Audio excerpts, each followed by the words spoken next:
মুসলমান করে ছেলে মেয়েরা, আব্বারা, তরুণেরা, হে নবী প্রেমিকেরা, আমার আল্লাহ জানিয়ে দেয়, ভাই আমার বান্দারে, আমি আল্লাহ তোদের হাত দিয়েছি, আমি আল্লাহ তোদের পা দিয়েছি, আমি আল্লাহ তোদের চোখ দিয়েছি। চোখের মাধ্যমে পোকা পড়ে গেলে তোদেরকে এমন একটা চোখের মাধ্যমে মিছিল লাগিয়ে দিয়েছি, অটোমেটিক পানি এসে পোকাকে পার করে দেয়।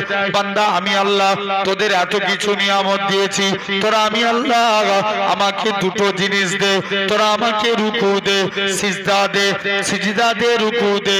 ভাই আমার বান্দা রে, তোরা যদি আমি আল্লাহ আমাকে রুকু দিস, আমি আল্লাহ তোদের রুজি দেব। তোরা যদি আমাকে সিজদা দিস, আসসালাতু মিহরাজুল মুমিনিন, আমি আল্লাহ তোদেরকে আমার দিদার দিয়ে দেব।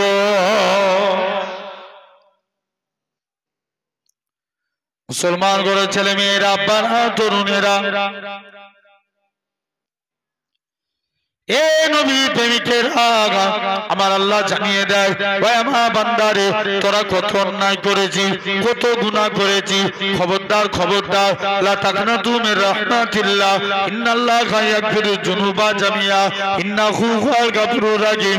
তোরা আমি আল্লাহ আমার কাছে তওবা চেয়ে, কেননা আমি আল্লাহ তোদের জীবনের গুনাহটাকে ক্ষমা করে দেব, কেননা আমি আল্লাহ গুনাহ ক্ষমাকারী। একটু জোরে বলা গেল না? মুসলমান ঘরে ছেলে মেয়েরা, আব্বারা, তরুণেরা, হে নবী প্রেমিকের আগা, শুধু তাই নয়, আল্লাহ নবী জানিয়েছেন, আমার উম্মতিরা যদি মরণের 1 বছর আগে তওবা করে, আল্লাহ তাদের জীবনের গুনাহটাকে maaf করে দিবে। আল্লাহ নবী বলেন, 1 বছর যদি দেরি মনে হয়, তোমরা মৃত্যুর 6 মাস আগে তওবা করো। 6 মাসটাও যদি দেরি মনে হয়, মৃত্যুর 1 মাস আগে তওবা করো। 1 মাসটাও যদি দেরি মনে হয়, মৃত্যুর 1 দিন আগে তওবা করো। 1 দিনটাও যদি দেরি মনে হয়, বান্দার গলা দিয়ে ঘরঘরানি শব্দ বেরিয়ে গেছে, ওই টাইমে আল্লাহ বান্দারা যদি আমার আল্লাহর কাছে কেঁদে কেঁদে তওবা করে, আল্লাহ পাক অন্যায় করে ফেলেছি, মাফ করে দাও, ক্ষমা করে দাও, আমার রাসূলুল্লাহ জানিয়ে দেয়, আমার আল্লাহ তাদের জীবনের গুনাহটাকে আমার আল্লাহ ক্ষমা করে দিবে। তাহলে আল্লাহর দিকে ফিরে আসেন, জানবেন অনেক বেশি মহব্বত করে। এই কথাগুলো বলছি, এর কারণ লাস্টে বলছি কি কারণে। এক বান্দা, ভাই আল্লাহর কটা নাম? ইয়েস, কটা? 99টা। 99টা নামের মধ্যে বান্দা আল্লাহ 4টে নাম ধরে ডাকছে। কটা নাম? 4টে। ইয়া আল্লাহু, ইয়া রহমান, ইয়া হান্নান, ইয়া মান্নান। কটা? 4টে। 4খানা নাম ধরে ডাকলেন। বান্দা চিন্তায় পড়ে যাচ্ছে, আল্লাহ কি ব্যাপার আজকের দিনে জানতে চাই। আল্লাহ রহমতের দরিয়ায় জোশ মারলেন, বান্দা তুই ডাকছিস কেন? আল্লাহ, আমি জাহান্নামের ভিতরে জ্বলছি, আমার এই মাংসপিণ্ড শরীরে জাহান্নামের কষ্ট আল্লাহ আমি সহ্য করতে পারবো না। কি চাস? আল্লাহ জাহান্নামের ভিতরে একটা গাছ আছে, ওই গাছের মধ্যে বসতে চাই। আল্লাহ বলবে, তুই আর ডাকবি না? আল্লাহ, আর তোমায় ডাকবো না। বান্দা আবার আল্লাহকে ডাকছে, ইয়া আল্লাহু, ইয়া রহমান, ইয়া হান্নান, ইয়া মান্নান। আবার কি হলো? আল্লাহ জাহান্নামের গেটে বসতে চাই, যা তাই করে দিলাম। জোরে বলো। আর ডাকবি না? আল্লাহ আবার ডাকছে, কি চাস? আল্লাহ জান্নাত জাহান্নামের মাঝখানে বসতে চাই। আর ডাকবি? আল্লাহ জান্নাতের গেটের কাছে বসতে চাই। জোরে বলো। বান্দা জান্নাতের গেটের কাছে চলে গেলেন, তুই আর ডাকবি? আল্লাহ আমার জন্য কি একবার জান্নাতের দরওয়াজা খোলা যাবে না? কিসে? বলো বলো বলো বলো। জান্নাতের দরজা। তুই কি আর ডাকবি না? আল্লাহ আর তোমায় ডাকবো না। বান্দা আবার ডাকছে, ইয়া আল্লাহু, ইয়া রহমান। আল্লাহ একবার কি জান্নাতের ভিতরে পা রাখতে পারবো না? মুসলমান করে ছেলে মেয়েরা, আব্বারা, তরুণেরা, এই কেলিয়ার মানুষেরা শুনে রেখে দেয়, আমার আল্লাহ জানিয়ে দেয়, ওই আমার বান্দারে শুনে রেখে দে, তোরা যদি একবার আমাকে আল্লাহ বলে ডাকিস, আমি আল্লাহ তোদের ডাকে 10 বার বান্দা বান্দা করে সারা দেবো। তোরা যদি 2 বার ডাকিস 20 বার সারা দেবো। তোরা যদি 3 বার ডাকিস 30 বার সারা দেবো। তোরা যদি 5 বার ডাকিস 50 বার সারা দেবো। তোরা যদি 10 বার ডাকিস 100 বার সারা দেবো। ওই আমার বান্দা, তোরা যদি আমাকে 100 বার আল্লাহ আল্লাহ বলে ডাকিস, আমি আল্লাহ তোদের ডাকে 1000 বার বান্দা বান্দা বলে সারা দেবো। শুধু তাই নয়, আমার আল্লাহ জানিয়ে দেয়, ওই আমার বান্দারে, আমি আল্লাহ তোকে জাহান্নাম থেকে বের করে জাহান্নামের গাছের মধ্যে বসিয়েছি। জাহান্নামের গাছ থেকে আমি আল্লাহ তোকে জান্নাত জাহান্নামের মাঝখানে এনেছি। জান্নাত জাহান্নামের মাঝখান থেকে আমি আল্লাহ তোকে জান্নাতের মনোরম দৃশ্য দেখিয়েছি। আমি আল্লাহ কি পারি না তোর জীবনের পাখার পাখার গুনাহটাকে ক্ষমা করে দিয়ে আমি আল্লাহ তোকে আমার রহমতের দয়ার জান্নাত দিয়ে দিল। আসেন বলেন তো ভাই,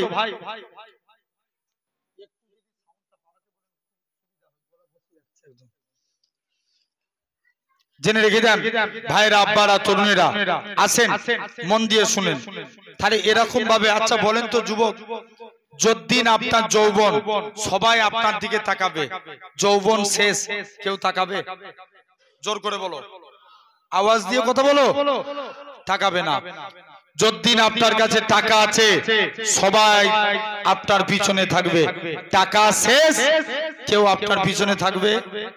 জোর করে বলো, থাকবে না। জেনে রেখে দেন, যারা সরকারি চাকরি করে কত বছর বয়সে রিটায়ার হয়? 60 বছর বয়সে। আচ্ছা বলেন তো ভাই, 60 বছর বয়সের পর মাস্টাররা কি পড়ালেখা করাতে পারে না? পারে। তারপরেও সরকার বলছে তোমার বয়স হয়ে গেছে, তুমি বুড়ো হয়ে গেছো, তোমার এক্সপায়ার ডেট, তোমায় আর কাজে লাগানো যাবে না।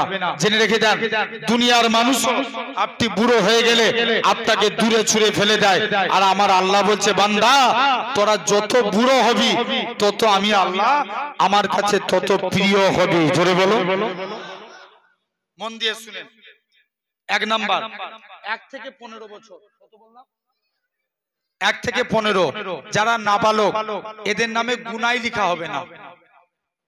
আল্লাহ রাসূল বলছেন, কোন ব্যক্তি যদি সাবালক হওয়ার 1 মিনিট আগে মারা যায়, ক মিনিট? 1 মিনিট আগে, তার হিসাবটা কেমন হবে? কিয়ামতের দিন আল্লাহ তাকে বিনা হিসাবে জান্নাত দিয়ে দেবে। জোরে বলো, এটা হলো 1 নাম্বার। 2 নাম্বার, 15 থেকে 40, কত বললাম? 15 থেকে 40 যত মারামারি, যত কাটাকাটি, যত হানাহানি, পরের মেরে লিয়া, পরের জায়গা কব্জ করে লিয়া, এই 15 থেকে 40। হ্যাঁ না না, কথা বলেন কেন? হচ্ছে না? জেনে রেখে দেন, নবী বলছে এই টাইমটা যারা আল্লাহ বিল্লাহ করে কাটাবে, আল্লাহ তাদের জীবনে 3টে রোগ দিবে না। 1 নাম্বার সেদ রোগ, 2 নাম্বার কুষ্ঠ রোগ, 3 নাম্বার পাগলামি রোগ। এই 3টে রোগ হবে না। এরপরে আসেন 40 থেকে 50, এই বয়সটাতে যারা আল্লাহ আল্লাহ করে কাটাবে, আল্লাহ রাসূল বলছেন কিয়ামতের দিন আল্লাহ তাদের হিসাবটাকে সহজ করে দিবে। জোরে বলো। যেমন এক্সাম্পল, স্কুলে হাজিরা হয় না, বাচ্চাদের হাজিরা লাই তো, ওরকম কিয়ামতের দিন আল্লাহ হাজিরা নিবে। তোর নাম কি? আব্দুল করিম, যা জান্নাত দিয়ে দিলাম। জোরে বলো। আসেন এরপরে 50 থেকে 60, কত বললাম? 50 থেকে 60 এই বছর বয়সটাতে যদি আল্লাহ বিল্লাহ করে কাটায়, আল্লাহ রাসূল বলছে এই বয়সটাতে বান্দা আল্লাহর বন্ধু হতে থাকে। জোরে বলো। কার বন্ধু হতে থাকে? আল্লাহর বন্ধু। এরপরে আসেন 60 থেকে 70,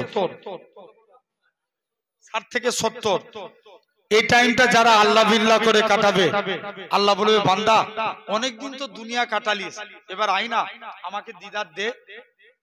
আপনার দিদারের জন্য আল্লাহ আশা করবে। জোরে বলবে না? যারা 70 পার করে 80-তে চলে এলো, 70 থেকে 80, যারা 80-তে পরিণত হলো, আল্লাহ বলবে যা, এ 80 বছর বয়স পর্যন্ত আল্লাহ আল্লাহ করে কাটিয়েছে, এর নামে আমি আল্লাহর গুনাহ লিখবো না। জোরে বলবে না। এরপরে আসেন 80 থেকে 90, যারা 90 বছর বয়স পর্যন্ত আল্লাহ আল্লাহ করে কাটাবে, আল্লাহ বলবে যা, এই 90-এ পা দিয়েছে, এর আগু কিছু সমস্ত গুনাহগুলিকে আমি আল্লাহ বয়সজনিত কারণে মাফ করে দিলাম। জোরে বলো। ও তাহলে কত ভালোবাসে। আসেন, এই জায়গায় বসেছেন বাপ, ওয়াজ শোনার জিনিস না বুঝার জিনিস? জোর করে বলো। বুঝার জিনিস। বুঝলে আবু বকর, না বুঝলে আবু জেহেল। আমরা কার দলে থাকবো? আবু বকরের দলে কারা? একবার হাত তুলে দেখাও তো দেখি। খেলিয়ার মানুষ একবার তাকবীর দেন, হাত বড় করে তুলে রাখতে হবে। এগুলো তো মুনাফিকির লক্ষণ, এরকম হাত তোলা মানে বড় করে হাত তুলে রাখেন। একজন তাকবীর দেন।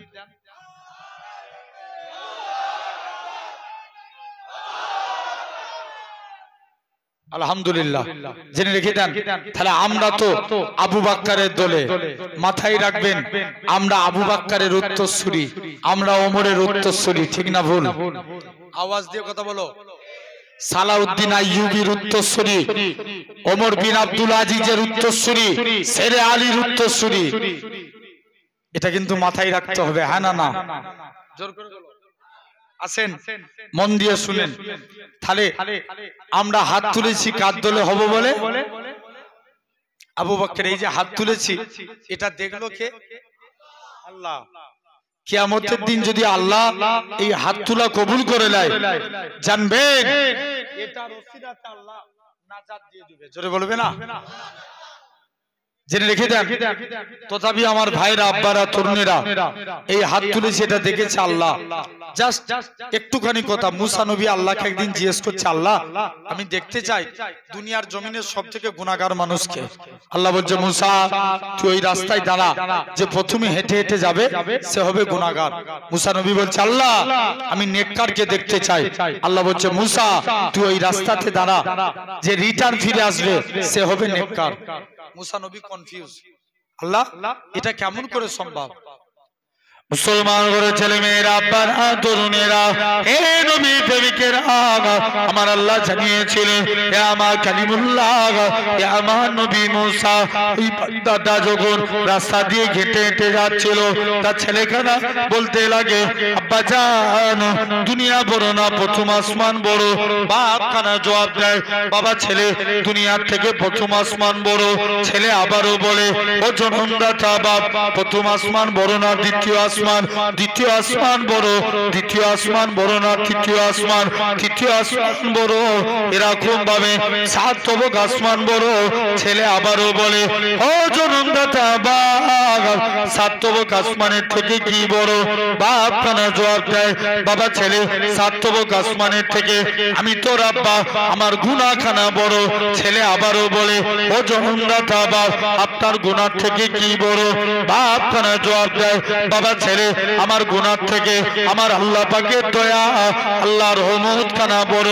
হে নওজোয়ান যুবকেরা, এরকম ভাবে আল্লাহ পাক নিয়ে দেয়, এ আমার কালিমুল্লাহ, এ আমার নবী মুসা, তার এতটুকু কথাকে আমি আল্লাহ কবুল করে নিয়েছি। কবুল করে নিয়ে আমার বান্দাটার জীবনের পাখার পাখার গুনাহটাকে আমি আল্লাহ ক্ষমা করে দিয়েছি। আসেন, তাহলে ওয়াজ বুঝার জিনিস। বলেন তো ভাই, আমাদের কাছে ঈমান আগে না মুসলমান আগে? সবাই মিলে এক বাক্যে কথা বলো ভাই।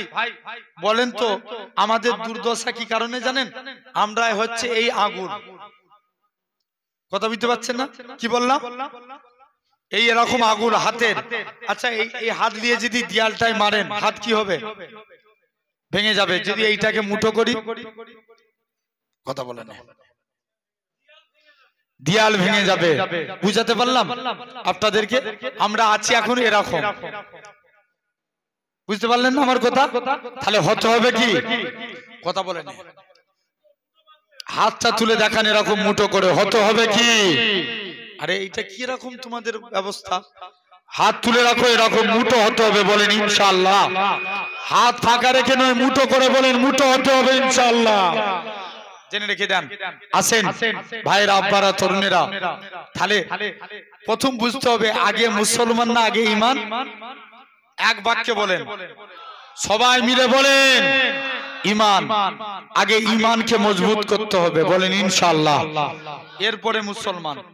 ভাই আমাদের ঈমান হচ্ছে 4 প্রকার। কয় প্রকার?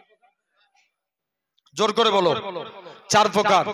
1 নাম্বার ইলমুল ইয়াকিন, জ্ঞানের দ্বারা ঈমান। কিসের দ্বারা? জ্ঞানের দ্বারা। আল্লাহ প্রতিটা মানুষকে কম বেশি জ্ঞান দিয়েছে। বান্দা তুই ভালো রাস্তায় হাঁটবি না খারাপ রাস্তায় হাঁটবি, এর জন্য তোকে দিয়েছি জ্ঞান। এই জ্ঞান দিয়ে তুই সিলেক্টেড কর কোন রাস্তায় হাঁটবি। ভালো রাস্তায় হাঁটলে জান্নাত, খারাপ রাস্তায় হাঁটলে জাহান্নাম। দেখবেন অনেক চোর চুরি করে, চোরের কপালে কি চুরি করাই লিখে রাখে? জোর করে বলো, চুরি করা লিখে রাখে না। এর জন্যই আল্লাহ দিয়েছে জ্ঞান, তুই জ্ঞান দ্বারা সিলেক্টেড কর। বড় পীর সাহেবের জামানায় এক চোর 30 বছর চুরি করছে। 30 বছর কেউ তাকে ধরতে পারে না। মনে মনে নিয়ত করেছে, যাই বড় পীর সাহেবের বাড়িতে চুরি করতে যাব, হুজুর যদি ধরতে পারে জানবো হুজুর বড় পীর, আর না ধরতে পারলে আমি চোর বড় পীর। কে বলছে? জোর করে বলো। চোর বলছে চুরি করে একটা ব্যাগের মধ্যে মাল ভরেছে, বলছে বেরোতে পারলি তো আমি আল্লাহর ওলি। যেই বেরোতে গেছে আল্লাহর কুদরত, অটোমেটিক দরজা বন্ধ হয়ে গেছে। জোরে বলো। দ্বিতীয়বার দরজা খুলতে এসছে, দরজা খুলে গেছে। তৃতীয়বারের বেলায় পুরোপুরি ব্লক, খালি হাতে গেলেও দরজা খুলছে না, আর ভর্তি হাতে গেলেও দরজা খুলছে না। চোর বলছে এবার পড়েছি ধরা যায়, বড় পীর সাহেবের কদমে পড়ে গেছে। হুজুর বিয়াদবি মাফ করেন, আমি চোর সাক্ষ্য দিচ্ছি আপনি হচ্ছেন বড় পীর। জোরে বলবে না? আসেন মন দিয়ে শুনেন। তাহলে 1 নাম্বার ইলমুল ইয়াকিন, জ্ঞানের দ্বারা ঈমান। শুনছেন তো? 2 নাম্বার আইনুল ইয়াকিন, চক্ষুর দ্বারা ঈমান। কিসের দ্বারা? জোর করে বলো। চোখের দ্বারা ঈমান। আচ্ছা এই খেলিয়া, এটা আমডাঙ্গা থানা তো? আমডাঙ্গা থানা। খেলিয়ার মানুষ আপনারা দীঘায় গেছে? কথা বলেন। দীঘায় গেছেন, দেখবেন দীঘাতে এখন 70% মুসলমান যায়। কত পার্সেন্ট? বলো বলো বলো। 70% মুসলমান যায়। জেনে রেখে দেন ভাইরা, আব্বারা, তরুণেরা, দেখবেন এই দীঘাতে বিশ্ব বাংলা গেট পার করি একটা বিরাট বড় মন্দির হচ্ছে, 1000 কোটি টাকা খরচা করে। যারা গিয়েছেন দেখে এসেছেন। ভাই দীঘা তো তীর্থস্থান, হিন্দু ভাইদের মন্দির তৈরি করছে, এতে এতটুকু আমাদের দুঃখ নয়। দুঃখ আছে? কথা বলেন কেন? হিন্দুরা আমাদের ভাই, জেনে রেখে দেন, তাদের মন্দির করুক, এতে দুঃখ নাই। কিন্তু এটা তো সেকুলার জমি, ইন্ডিয়া। দীঘার জমিনে 1000 কোটি টাকা করে খরচা করে মন্দির হচ্ছে, 50 লাখ টাকা খরচা করে মসজিদ বানানোর দরকার ছিল না? ছিল না? আওয়াজ দিয়ে কথা বলো। ছিল না? জেনে রেখে দেন। কিন্তু এটা নয়, করে না, ছেড়ে দেন। দীঘার সমুদ্রের পানি ঢেউ খেলায় না? সমুদ্রের পানি কি খেলায়? হ্যাঁ কাজ হচ্ছে, এটাই মানে গলা টানছে, এই জন্য এটা দিছি। এটাই তো ঠিক আছে। আলহামদুলিল্লাহ।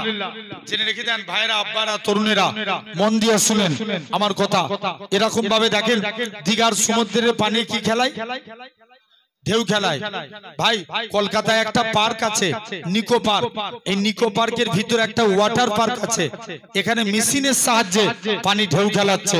বলেন কিন্তু আপনি দেখেন, ভালো করে লক্ষ্য করে দেখেন, এই কৃত্রিম উপায়ে ঢেউ খেলানো পানি, কলকাতার নিকো পার্কের ওয়াটার পার্কের পানি মাঝে মাঝে ফলস মারে। বলুন যারা দীঘা দেখেছেন, দীঘার সমুদ্র 1 সেকেন্ডের জন্য সমুদ্রের পানি ঢেউ খেলানো বন্ধ হয়েছে? জোর করে বলো। বন্ধ হয় না। জানবেন এটা চোখ দিয়ে দেখে ঈমান আনা, এটার নাম আইনুল ইয়াকিন। হাওড়া ব্রিজ ঝুলানো সেতু না? কথা বলেন কেন? হাওড়া ব্রিজ কি সেতু? যুবকগুলো কথা বলেন, বলো বলো বলো। হাওড়া ব্রিজ ঝুলানো সেতু, তবে হাওড়া ব্রিজের দুধারে দুটো পিলার আছে না নাই? জোর করে বলো। আছে। তারপরেও দেখেন আমাদের ঘরের যুবকরা বলে, দেখেছিস বিজ্ঞানীদের কি ব্রেন, হাওড়া ব্রিজকে ঝুলানো সেতু করেছে, কিন্তু ওর চোখে একবারও ঠেকলুনি আল্লাহ আসমানকে বিনা খুঁটির দ্বারাই দাঁড় কাটিয়ে রেখেছে। জোরে বলো। আর একটু চিল্লে হলো না? তাহলে আসেন, এটা হলো 2 নম্বর আইনুল ইয়াকিন। 3 নম্বর গাইবুল ইয়াকিন। না দেখে মানার নাম ঈমান। আমরা আল্লাহ মানি, দেখে না না দেখে। এটা হবে না, এটা ছোট, ছেড়ে দেন। না না ঠিক আছে, লিখে দেন। আমার জেনে রেখে দেন, এরকম ভাবে আজ তোমায় আমায় লক্ষ্য করা লাগবে। আজ আপনি আমি সাধারণ চিন্তা করে দেখি, এরকম ভাবে লক্ষ্য করে দেখেন আপনার আমরা যে আল্লাহ মানি, দেখে না না দেখে। জোর করে বলো। না দেখে, এটার নাম গাইবুল ইয়াকিন। 4র্থ নাম্বার বাসুল ইয়াকিন, ঠেলাই পড়লে আল্লাহকে ডাকা। কথা বলে না কেন? কিসে বললে? ঠেলাই পড়লে।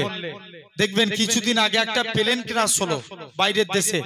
প্লেনটা যখন উপর থেকে নিচই পড়ছে, সবাই জোরে জোরে কলমা পড়ছে, লা ইলাহা ইল্লাল্লাহ, লা ইলাহা ইল্লাল্লাহ।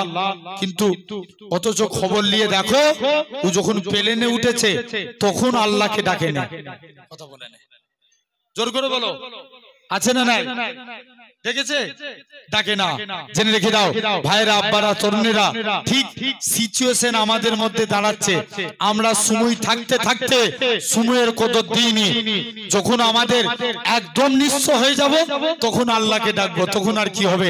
তাই আপনাদের বলে যায়, সময় থাকতে থাকতে আল্লাহকে ডাকা শুরু করেন। বলেন ইনশাআল্লাহ। জোর করে বলেন ইনশাআল্লাহ। আসেন, তাহলে ঈমান আগে। কি আগে? ঈমান আগে। এরপরে আসেন মুসলমান।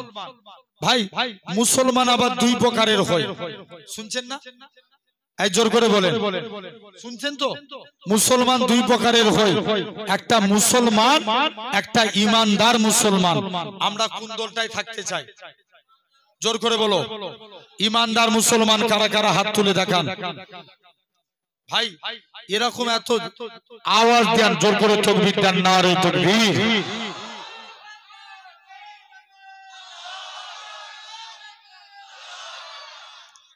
আসেন ভাই, শুনছেন আমার কথা?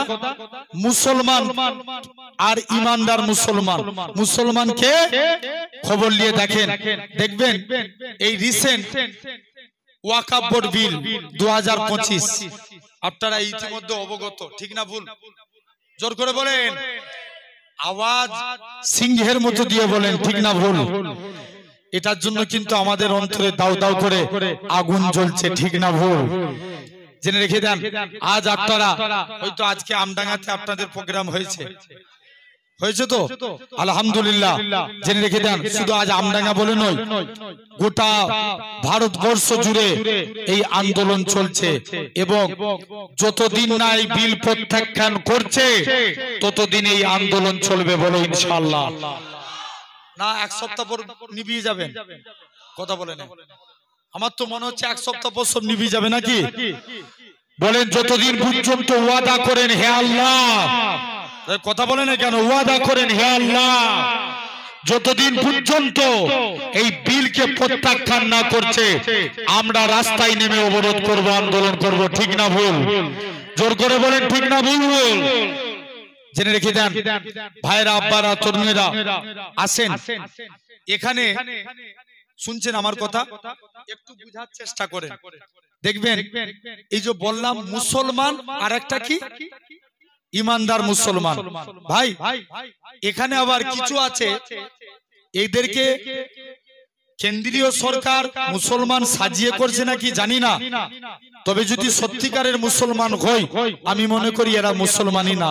এদেরকে ওই ওয়াকফ বোর্ডের বিলের বিরুদ্ধে সমর্থন করে সোশ্যাল মিডিয়ায় ভিডিও করে দেখাচ্ছে। মুসলমানরা বলছে এই কেন্দ্রীয় সরকার ওয়াকফ বোর্ড দিয়ে যা করেছে এতে আমরা খুশি। এরা কি মুসলমান? আওয়াজ দিয়ে কথা বলে না কেন? জেনে রেখে দেন ভাইরা, আব্বারা, তরুণেরা মাথায় রাখবেন, সলমান খানও মুসলমান, শাহরুখ খানও মুসলমান, বড় বড় সেলিব্রিটিরা যারা আছে এরাও মুসলমান, বড় বড় দু একটা পার্টির নেতা বাদ দিয়ে সব নেতা আমাদের ভোটে জিতে নেতা হয়েছে, এরাও মুসলমান। এরা ভোটের সময় আপনার পায়ে ধরে নেতা হয়ে গেলে আপনাকে ভুলে যায়, আপনার বিপদ থেকে আপনার থেকে দূরে সরে যায়। জেনে রেখে দেন এরা মুসলমান না, এরা মুখে পড়ে লা ইলাহা ইল্লাল্লাহ, আবার সুযোগে যে দেবদেবীর কাছে মাথা নত করে। ঠিক না ভুল? আওয়াজ দিয়ে বলেন ঠিক না ভুল? এরা কি মুসলমান? আওয়াজ দিয়ে বলো মুসলমান না। জেনে রেখে দেন, আসেন ইমানদার মুসলমান হতে হবে। একজন ইমানদার 100 জনের সমতুল্য। কত জনের? 100 জনের। তাহলে আমরা কি হতে চাই? বলো বলো বলো বলো। ইমানদার হতে চাই। জেনে রেখে দেন, আসেন এই যে প্যান্ডেল করেছেন, খুঁটি না দিলে এই প্যান্ডেল দাঁড়াতো? জোর করে বলো না, দাঁড়াতো না। জানবেন খুঁটি না দিলে এই প্যান্ডেল দাঁড়াতো না। তেমনি জানবেন ইসলামের 5টা খুঁটি, ইমানদার মুসলমান হতে গেলে এই 5টা খুঁটি মানতে হবে।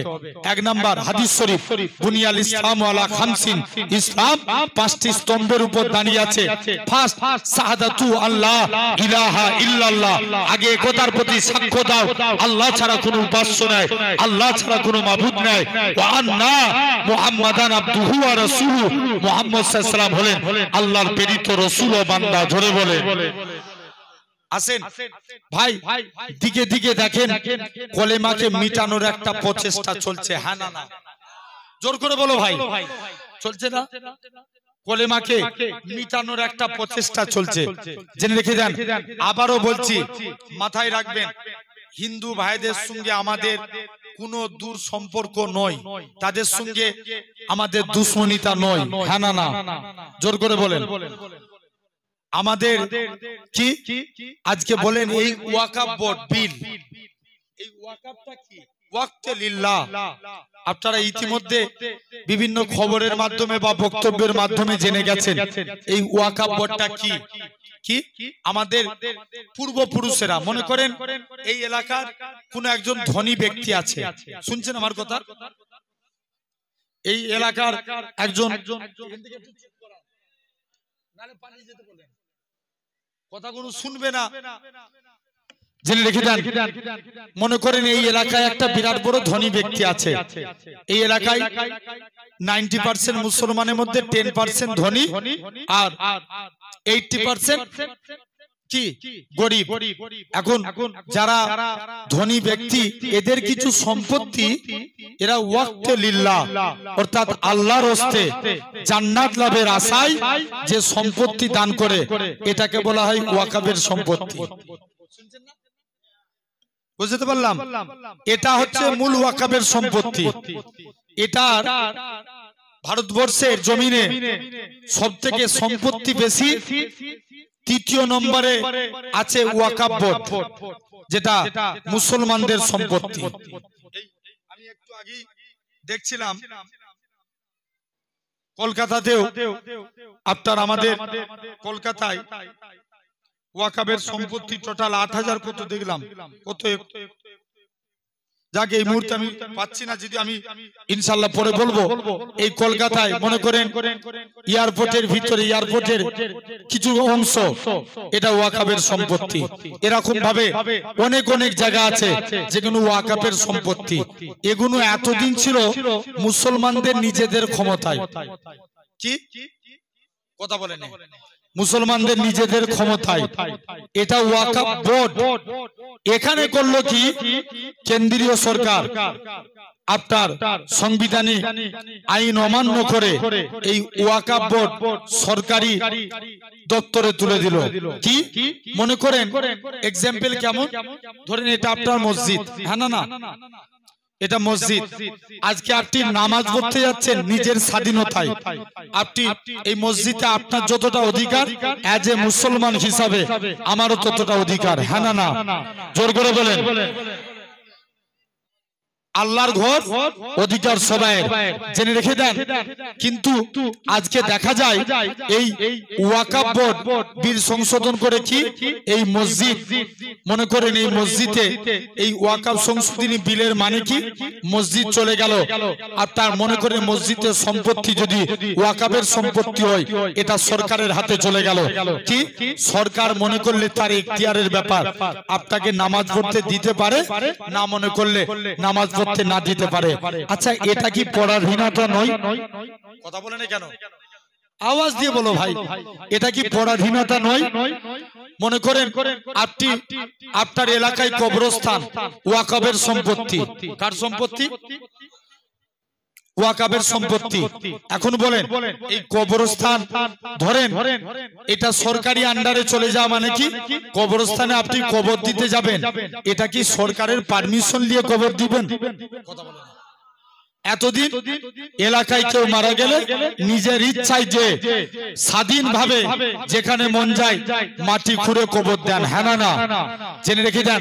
কিন্তু এই স্বাধীনতাটাকে হস্তক্ষেপ করে হয়তো ধরবেন এমন একটা টাইম আসবে যদি এই বিল পাস হয়ে যায় আপনার জেনে রেখে দেন এই বিল যদি আইনে পরিণত হয়ে যায় জেনে রেখে দেন হয়তো আপনাকে আপনার আধার কার্ড ভোটার কার্ড যে মারা গেছে তাকে নিয়ে মরে যাওয়ার সাথে সাথে আগে যাও পঞ্চায়েতে যাও পারমিশন করিয়ে নিয়ে এসো তবে কবর দিতে পারবে, নালে দিতে পারবে না। এটা কি মেনে নিবে? আওয়াজ দিয়ে বলো মেনে নিবে?